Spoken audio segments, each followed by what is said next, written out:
ओम श्री गणेशाय नमः। तीसरे अध्याय का शुभारंभ करते हैं।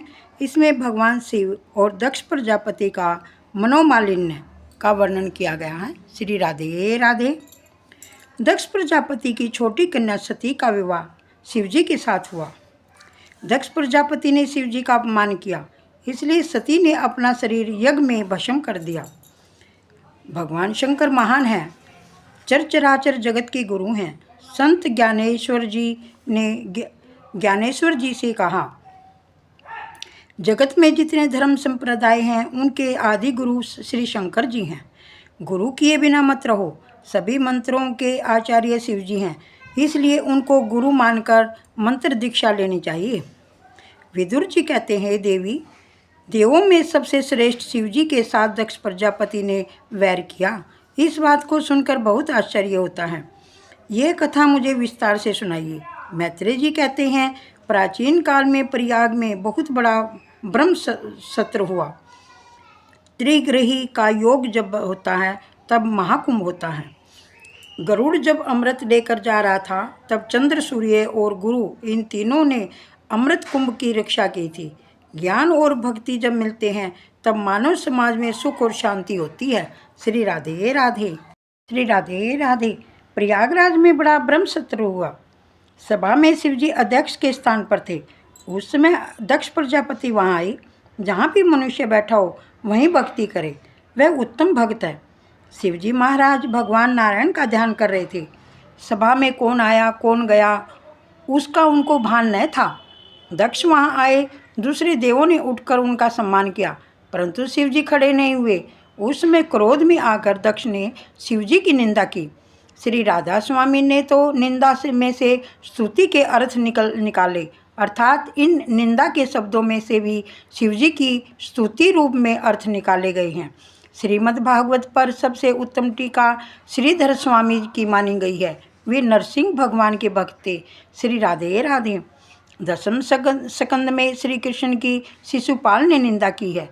उसका श्रीधर ने स्तुति परक अर्थ किया है, क्योंकि निंदा सुनने से भी पाप लगता है। निंदा नरक के समान है। जो व्यक्ति उपस्थित न हो उसके दोषों के वर्णन करने को निंदा कहते हैं। शिवजी की निंदा भागवत जैसे ग्रंथ में शोभास्पद नहीं है। श्री राधे राधे। दक्ष प्रजापति ने निंदा करते हुए शिव शमशान में रहने वाला है, परंतु यह तो स्तुति रूप है। सारा जगत शमशान के समान है। काशी महान शमशान है, देह भी शमशान है, घर भी शमशान है। इस प्रकार शमशान का अर्थ है सारा जगत। श्री राधे राधे। देह भी शमशान है, घर भी शमशान है। इस प्रकार शमशान का अर्थ है सारा जगत, अर्थात शिवजी संसार की हर एक चीज़ में विराजते हुए सारा जगत शमशान स्वरूप है। शिवजी जगत के प्रत्येक पदार्थ में व्याप्त हैं, इसलिए वे व्यापक ब्रह्म रूप है।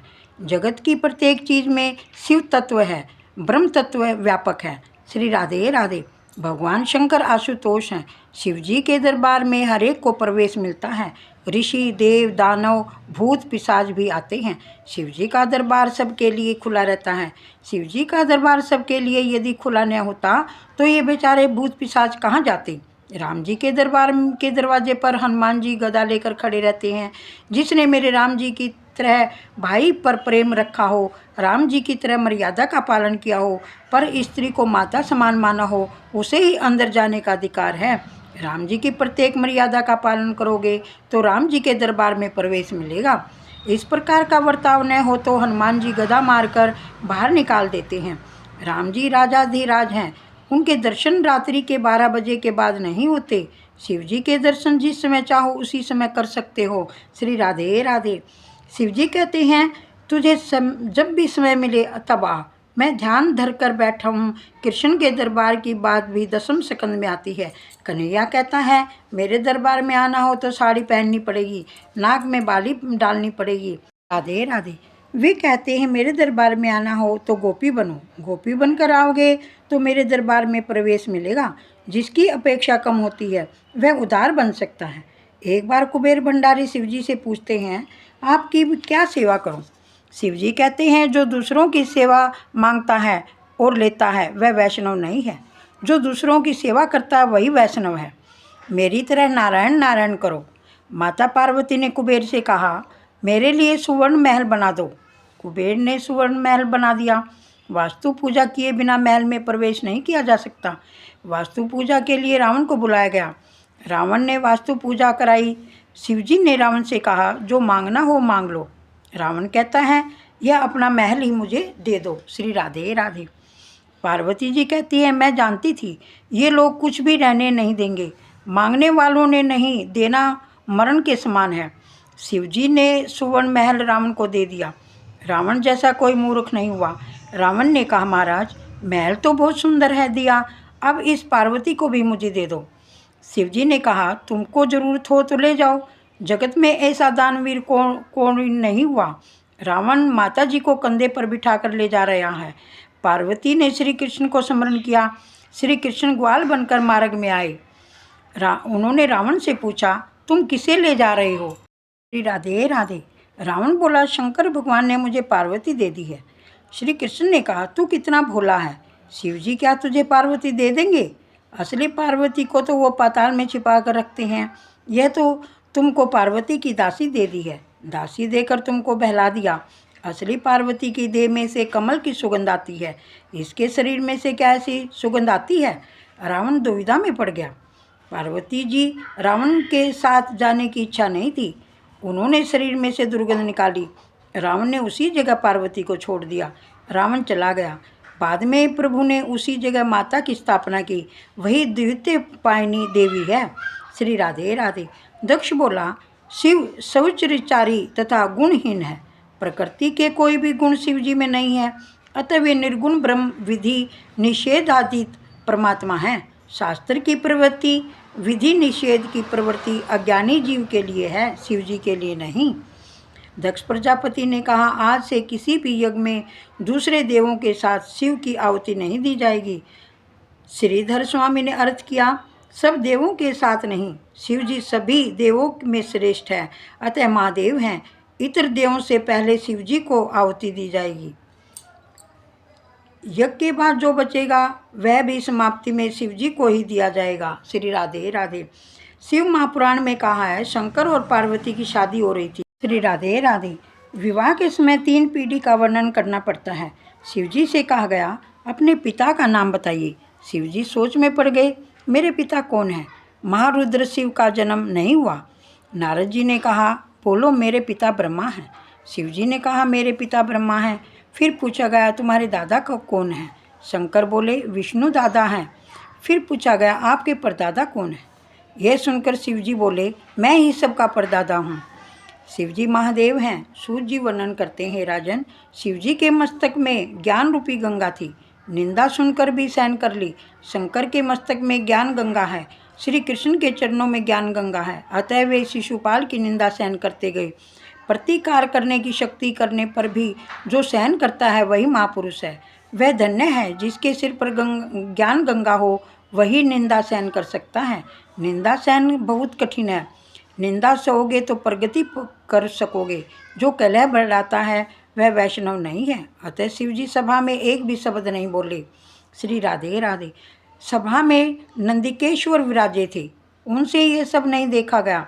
उन्होंने दक्ष को 3 श्राप दिए। जिस मूर्ख ने तूने निंदा की है, तेरा वह मुख और सिर टूट जाएगा। तेरे सिर के बदले बकरे का सिर लगाया जाएगा और तुझको ब्रह्म विद्या कभी प्राप्त न होगी। शिवजी की निंदा करने वाले को कभी मुक्ति नहीं मिलती। श्री राधे राधे। शिव तत्व को छोड़ने वाली बुद्धि को संसार में भटकना पड़ता है, उसे दुख होता है और कभी शांति नहीं मिलती। शिव निंदा करने वाले काम का विनाश नहीं कर सकता। शिवजी कहते हैं, तुम क्यों शाप दे रही हो? शिवजी ने सोचा, मैं नहीं बोलूँगा तो नंदिकेश्वर दूसरे देवों को भी शाप दे देंगे। तुरंत ही वे कैलाश को चले गए। शिव ने मन में कुछ नहीं रखा, सती से भी कुछ न कहा। भूतकाल का जो विचार करता है उसे भूतों ने घेर रखा है, ऐसा ही समझना चाहिए। इसके बाद दक्ष ने कनखल अक्षेत्र में यज्ञ का आरंभ किया। उसने ऐसा दुराग्रह किया कि यज्ञ में मैं विष्णु की तो पूजा करूँगा किंतु शिव जी की पूजा नहीं करूँगा। देवों ने उससे कहा, तेरा यह यज्ञ सफल नहीं होगा। फिर भी दुराग्रह से उसने यज्ञ शुरू कर दिया। श्री राधे राधे। जिस यज्ञ में शिव पूजा न हो वहाँ विष्णु भी नहीं पधारते। ब्रह्मदत्ती जी ने भी यज्ञ में नहीं गए। कुछ देवता कलह देखने में आनंद आएगा ऐसा सोचकर उधर जाने लगे। विमान में बैठकर देवता जा रहे थे। सती ने इन विमानों को देखा। सती ने सोचा, ये देव कन्याएं कितनी भाग्यशाली हैं, ये लोग आज कहाँ जा रहे होंगे। श्री राधे राधे। एक देव कन्या ने कहा, आपके पिता ने यज्ञ किया है, हम वहाँ जा रहे हैं। क्या आपको मालूम नहीं है? क्या आपको आमंत्रण नहीं दिया गया? दक्ष ने द्वेष बुद्धि से शिवजी को आमंत्रण नहीं दिया था। श्री राधे राधे। सती को मालूम नहीं था कि पति और पिता के बीच अनबन हो गई है। उनका मन पिता के यहाँ जाने के लिए अधीर हो उठा। शिवजी समाधि से जागे। शिवजी ने कहा, हे देवी, आज बहुत आनंद में हो। श्री राधे राधे। तीसरा अध्याय संपूर्ण हुआ। मन धीर धरो घबराओ नहीं, घनश्याम मिलेंगे कभी न कभी। मन धीर धरो घबराओ नहीं, घनश्याम मिलेंगे कभी न कभी। वो जल में मिले या थल में मिले, जंगल में मिलेंगे कभी ना कभी। मन धीर धरो घबराओ नहीं, घनश्याम मिलेंगे कभी ना कभी। राधे राधे सबको।